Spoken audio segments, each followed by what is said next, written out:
Lujinyi yamanmı yoki Guayu yamanmı? Albatta, yeliq bir funksiyarim bor, to'xtamay shuni so'rayotgan shunami 2 oyda ko'p qildi.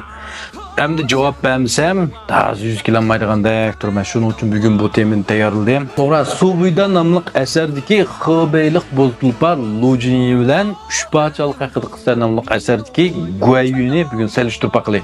Bu funksiyarimning orzusi uchun mazmun qisqirgan do'stlar, Guanju qo'yib, raqs yurak berib davomini olinglar. Endi bu Lujinyi bilan Guayu ikki asardagi eng dangdar, eng katta alamdor bir palvonlar. Lujinyi Subuyda nomli asardagi eng katta palvon. Guayu Ushbachalik haqida qissadagi eng katta palvon. Endi bu umum jihatdan Ushbachalik bilan Subuydadagi baturlik, alamdorlik va jangvozlikni selishtirsak, Ushbachalik bu jangvozlik Subuydadan bir hafta 2-3 daraja yuqori turishi mumkin. İkisi hargizmi bir darajada emas demakchi. Masalan, Subuyda nomli asarga qarasak 200 martam urushadigan baturlar o'rtasidagi 200 martamlik bir jang asosan yo'q. Ya'ni Subuyda nomli asarda ya 20-30 martam, ya 50-60 martamli jang bor. Lekin Ushbachalik haqida qissa qarasak 200 martam urushish xil ko'p uchraydi. Demak, Ushbachalik haqida qissadagi palvonlarningki bu darajasi bulardan 1-2 daraja yuqori turdi. Ikkinchidan, endi cho'ng janglarga qarasakmi, masalan, Ushbachalik haqida qissada 700 ming, 1 million kishilik qo'shinlarning masalan Shibeydi urushi, Guandujan qarab qo'yganlar. Lashkarlarning soni intayin ko'p. Ham Subuyda nomli asarda necha 10 ming atrofida ular qaraganda bu jangninki dahshatli darajasi ko'lam jihatdan aytgan vaqtda bir qadar kichik. Ya'ni uchinchi bir taraf bu yerga lashkariy tadbir, rangvozlik qarab qo'yganlar.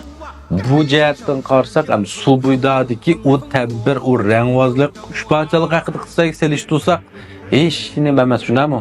Ushbachalik haqida qissadagi har qanday bir odatga o'nning keyindagi bir mushavir kasmi Subuydadagi eng katta mushavirdan ustun o'rin turdi. Lashkariy tadbir, jangvozlik, rangvozlik jihatda. Shunami emasmi? Balki mening bir funksiyalarim Subuyda nomli asarga bosim eng katta mushavir bo'lib ketishi turganligi.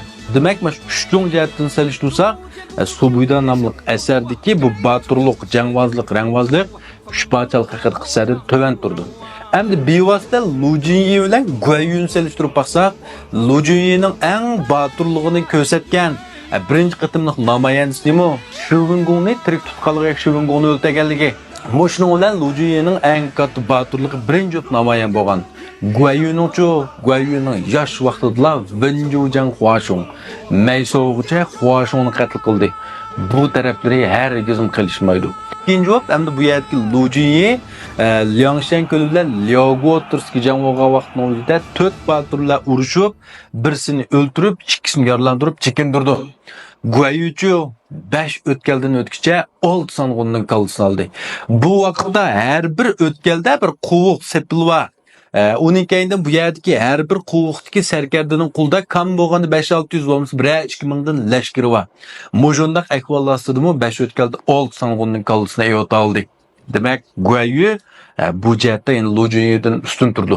Uning keyindan Lujinyining asosan tugidi hamda Lujinyining. Biroq Guayuga qarasak, Baymatga muasirda 3 kunning ichida Yelliang Wenchularning orqa-marqa kallasini oldi. Saosovning butun yo'lni to'sib qo'ygan ahvollarda Saosovning qaysi bir baturi Lujinyidan qilishidi.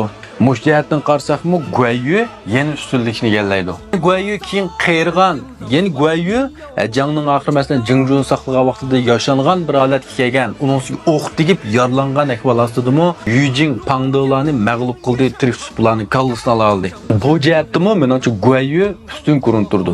Endi qo'shin tashkillash, sarkard bo'lish jihatini aytgan vaqtning o'zida Liangshan ko'lida Sungjang bilan mushavir Wuyong birlikda bir qanot qo'shinni epmangsa Lujinyi bir qanotni epmangdi. Guayu qilishmaydi.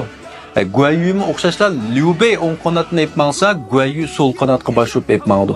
Unisi Guayuning epmangan qo'shinining sonimi bir qadar ko'p. Turayotgan baliqlari hujum qilib olgan yerlarim bir qadar ko'p. Masalan, Huangjong bilan bo'lgan jangni tashlab qo'yibdi, atiq so'zlamay.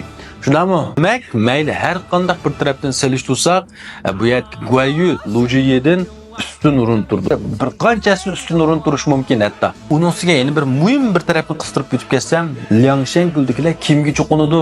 Sadoqatmanlik, botirlik jihatda kimga cho'qinadi? Kimni o'zlariga ulgu qiladi? Deb qanlar? Mana gap bor deyman bu yerda. Endi bu gapning beshini boshlab qoldik. Balkim yana bir qism tinsilar yana so'rish mumkin. Shuning uchun men yana tayyorlik qilib, keyingi sonda Liangshan kulidagi 5 yo'lbos sangun bilan ushbachalik haqida qilsatki, Liu Beining 5 yo'lbos sangunni selishtirib berishni qaror qildim. Mush mazmunni bir taklif qilib so'zlab bakmoqchi. Buning qiziqadigan do'stlar, meni Guanju qo'yinglar. Keyingi sonda ushbachalikka 5 yo'lbos sangun bilan Liangshan kulidagi 5 yo'lbos sangunni jang solamiz. Rahmat.